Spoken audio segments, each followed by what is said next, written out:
밀린다왕 무은경 101 아라하는 두려움의 여의였다. 나가세나 존자여, 세존께서 말씀하셨습니다. 아라하는 모든 두려움과 두려움으로 인한 떨림을 여의었다. 그러나 라자그라에서 살인 코끼리 다나팔리카가 세존의 머리를 덮치는 것을 보고 아난다 존자 한 사람을 제외한 모든 아라한들은 부처님을 버리고 도망갔습니다. 존자여, 아라한들이 무서워 도망쳤습니까?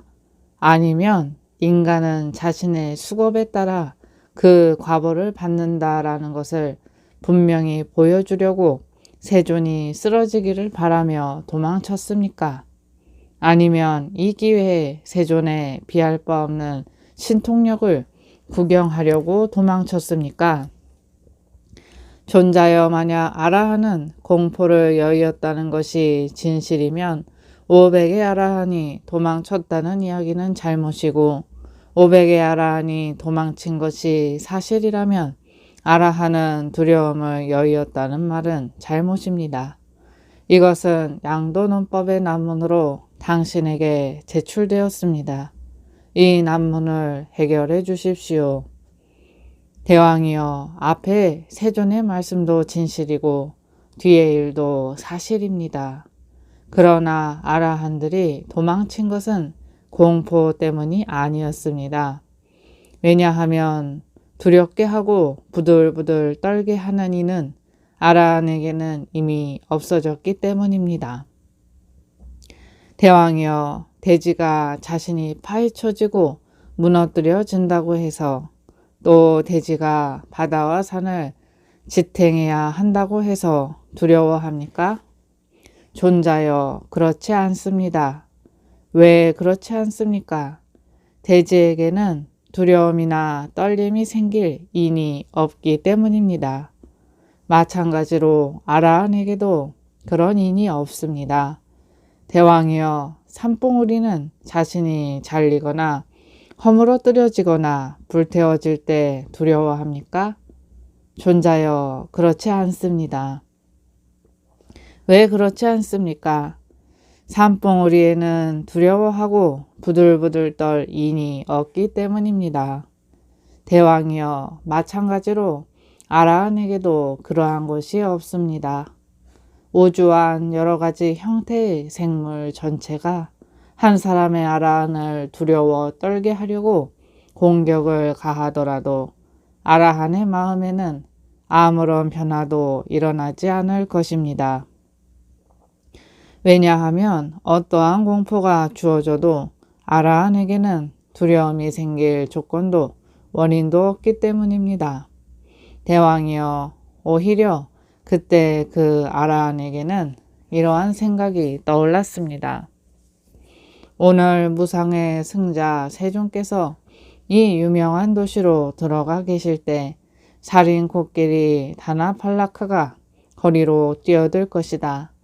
그때 특별한 시중을 들고 있는 아난다 장로는 최상사 중에 최상자 세존을 버리지 않을 것이다. 만일 우리들 모두가 도망치지 않는다면 아난다의 미덕은 드러나지 않을 것이고 코끼리는 부처님께 접근하지 않을 것이다.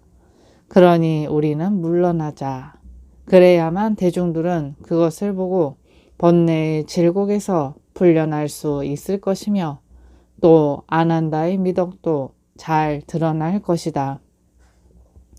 아라한들이 사방으로 흩어진 것은 그들이 그렇게 함으로써 그런 공덕이 생긴다는 것을 알았기 때문입니다.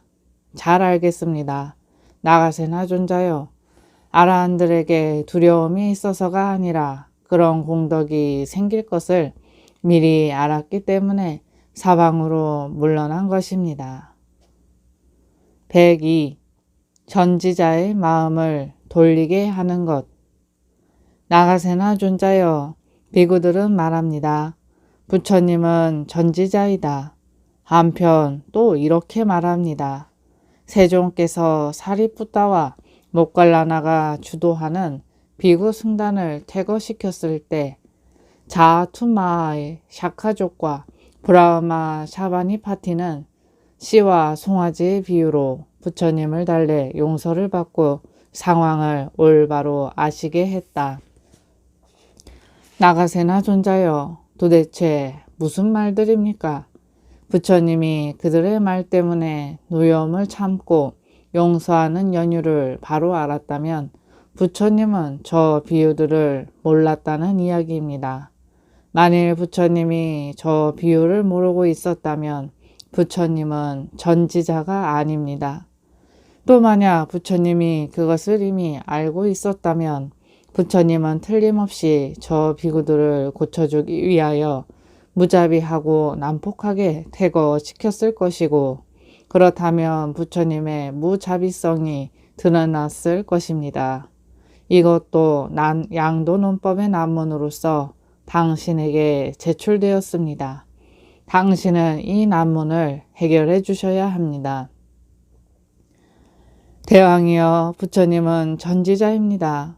그런데도 부처님은 저 비유 때문에 노여움을 참고 마음이 누그러져서 내쫓은 비구들을 용서하고 사항을 분명하게 알았습니다.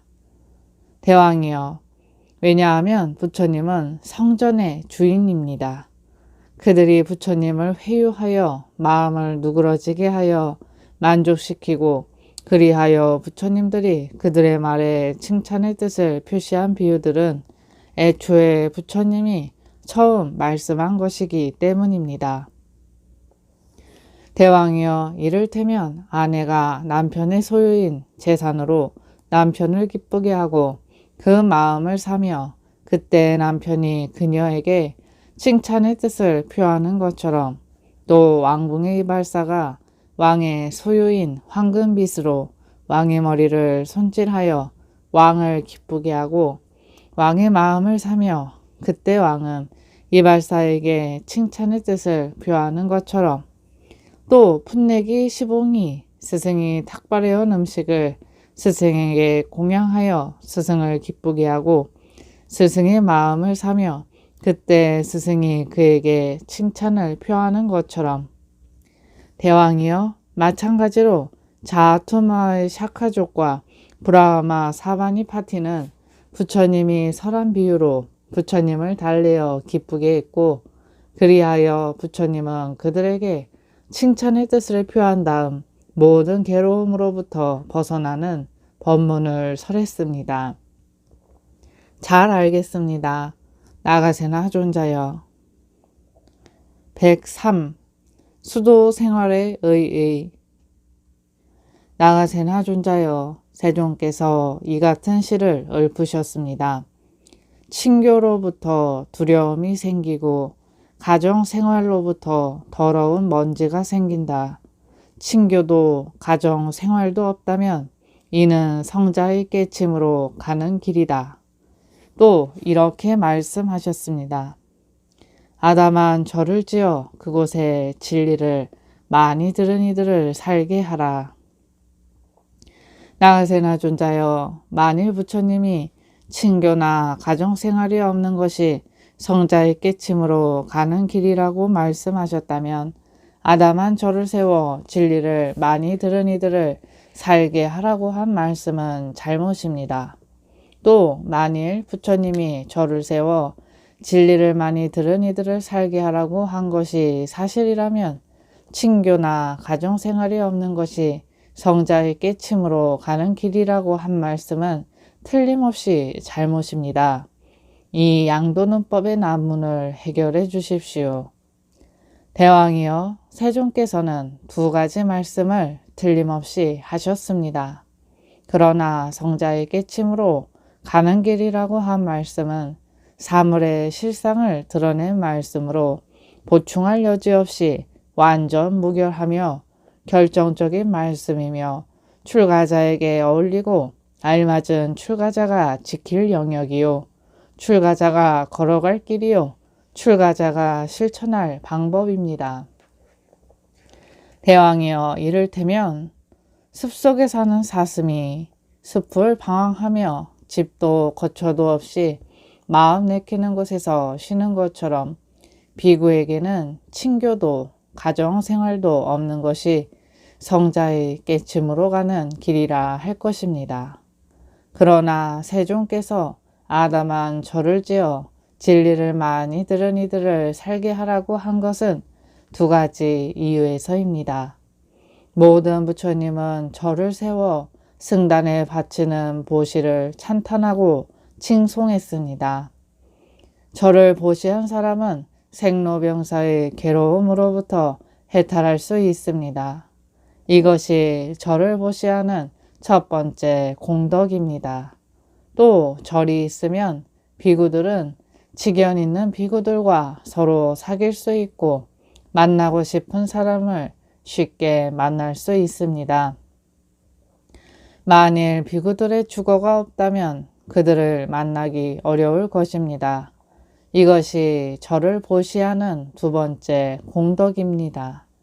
세존께서는 이러한 두 가지 공덕으로 보아 아담한 절을 세워 진리를 많이 들은 이를 그곳에 살게 하라고 하셨습니다.